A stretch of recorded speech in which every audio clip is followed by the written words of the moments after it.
இன்றைய வேத வார்த்தை இன்றைய நாளிலும்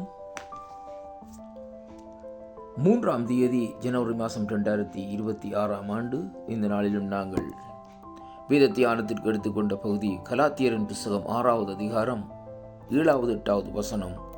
கர்த்தருடைய வார்த்தையை இந்த நாட்களில் நாங்கள் வாசிக்க கேட்போமாயிருந்தால், மோசம் போகாதிருங்கள், தேவன் தம்மை பரியாசம் பண்ணவிட்டார், மனுஷன் எதை விதைக்கிறானோ அதையே அறுப்பான் என்று சொல்லி இந்த நாட்களிலே இந்த வார்த்தை இந்த நாட்களில் நமக்கு சொல்லுகிறதை பார்க்கிறோம். அன்பு பிள்ளைகளே, இந்த வார்த்தையை நாங்கள் சற்று திரும்பி பார்க்கிற வேளையிலேயே இந்த வார்த்தையினுடைய விளக்கம் இந்த நாட்களிலே இப்படியாக இருக்கிறது. மோசம் போகாதிருங்கள், தேவன் தம்மை பரியாசம் பண்ண விட்டார், மனுஷன் எதை விதைக்கிறானோ அதையே அறுப்பான். தன் மாமிசத்துக்கென்று விதைக்கிறவன் மாமிசத்தினால் அழிவை அறுப்பான், ஆவிக்கென்று விதைக்கிறவன் ஆவியினாலே நித்திய ஜீவனை அறுப்பான் என்று இந்த வார்த்தை இந்த நாட்களிலே நமக்கு சொல்லுகிறதை பார்க்கிறோம். அதனாலே கர்த்தருடைய பிள்ளைகளே, இன்றைய நாட்களிலே விதைப்பும் அறுப்பும் என்று சொல்லி இன்றைக்கு நாங்கள் பார்க்கிற வேளையிலே நாங்கள் எதை இந்த நாட்களிலே விதைக்கிறோம் என்பதுதான் இன்றைக்கு ஒரு பெரிய ஒரு கேள்விக்குறியாக இருக்கிறது.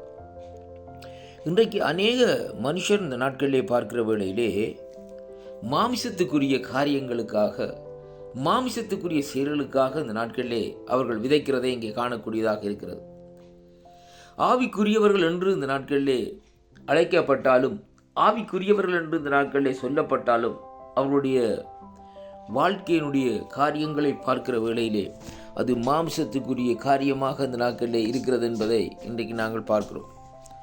அதனாலே இங்கே வேதம் சொல்லுகிறது எப்படி என்றால், மாமிசத்துக்கு உரியவன் இந்த நாட்களிலே மாமிசத்துக்குரியதை இந்த நாட்களிலே அறுப்பான் என்று சொல்லி அங்கே பார்க்கிறோம்.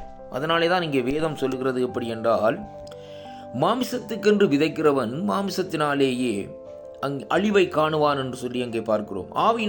ஆவிக்கென்று விதைக்கிறவன் ஆவினாலே நித்திய ஜீவனை அறுப்பான் என்று பார்க்கிறோம். இந்த ரெண்டு காரியங்களையும் இந்த நாட்களிலே பார்க்கிற வேளையிலே மனுஷனுடைய வாழ்க்கையிலே மாமிசத்துக்குரிய அநேக காரியங்கள் இந்த நாட்களிலே செயல்படுகிறதை பார்க்கிறோம்.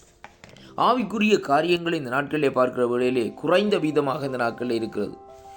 ஒவ்வொரு ஆவிக்குரிய மனுஷனுடைய வாழ்க்கையிலையும் பார்க்கிற வேளையிலே அங்கே அவனுடைய மாமிசம் இந்த நாட்களில் அனுதினம் ஆவியும் மாமிசமும் போராடி கொண்டிருக்கிறது என்று அப்போஸ்தலனாகிய பவுலடிகள் இந்த நாட்களில் சொல்லுகிறதை பார்க்கிறோம். ஆனால் அதே வேளையிலே பாருங்கள், அந்த ஆவிக்கு மாமிசத்துக்குரிய வாழ்க்கையிலே அவன் முற்றுமுழுதாய் அங்கே 70% இந்த நாட்களிலே பார்க்கிற வேளையிலே மாமிசத்திலே நடக்கிறதையும், மாமிசத்திலே கிரிகைகள் செய்கிறதையும், மாமிசத்திலே செயல்படுகிறதையும் காண்கிறோம்.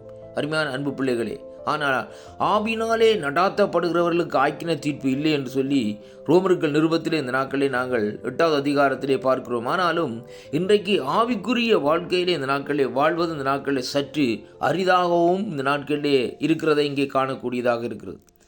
இன்றைக்கு ஒரு சிலர் தான் இன்றைக்கு கர்த்தருடைய காரியத்திலே பார்க்கிற வேளையிலே ஆண்டவருக்கென்று ஒப்பு கொடுத்து ஆவியிலே இந்த நாட்களில் நடக்கிறவர்களாக இந்த நாட்களிலே இருக்கிறார்கள். அருமையான கர்த்தருடைய பிள்ளைகளே, ஏனென்றால் அவர்கள் நித்திய ஜீவனுக்காக ஓடிக்கொண்டிருக்கிறதை பார்க்கிறோம். கர்த்தர் நமக்கு அளித்த ஒரு அருமையான ஒரு வாக்குத்தத்தம் என்னவென்றால், நான் உங்களுக்கு நித்திய ஜீவனை அளிப்பேன் என்று. அப்படியானால் அந்த நித்திய ஜீவனை நாங்கள் பெற்றுக்கொள்ள வேண்டுமா இருந்தால் மாமிசத்தின் கிரியைகளை நாங்கள் இந்த நாட்களிலே ஒழித்துவிட வேண்டும். அருமையான அன்பு பிள்ளைகளே, பவுலடிகள் இந்த நாட்களிலே தெளிவாக இந்த நாட்களிலே சொல்லுகிறார், மாமிசமும் ஆவிக்கும் அனுதினமும் போராட்டம் இருக்கிறது. அந்த போராட்டத்தின்படியே தான் இந்த நாட்களிலே நம்முடைய வாழ்க்கை இந்த நாட்களிலே கட்டப்பட்டு வருகிறது. அதனாலே கர்த்தருடைய பிள்ளைகளே, இந்த நாட்களிலே நாங்கள் மாமிசத்துக்கு உரியவர்களாய் நடவாதபடி இந்த கடைசி காலத்திலே இந்த கலாத்தியரின் புத்தகத்தில் சொல்லப்பட்டது விதமாக ஆவியிலே நடக்கிறவர்களாய் இந்த நாட்களிலே இருப்போம். ஏனென்றால் வேதம் தெளிவாக சொல்லுகிறது, மனுஷன் எதை விதைக்கிறானோ அதையே அறுப்பான்.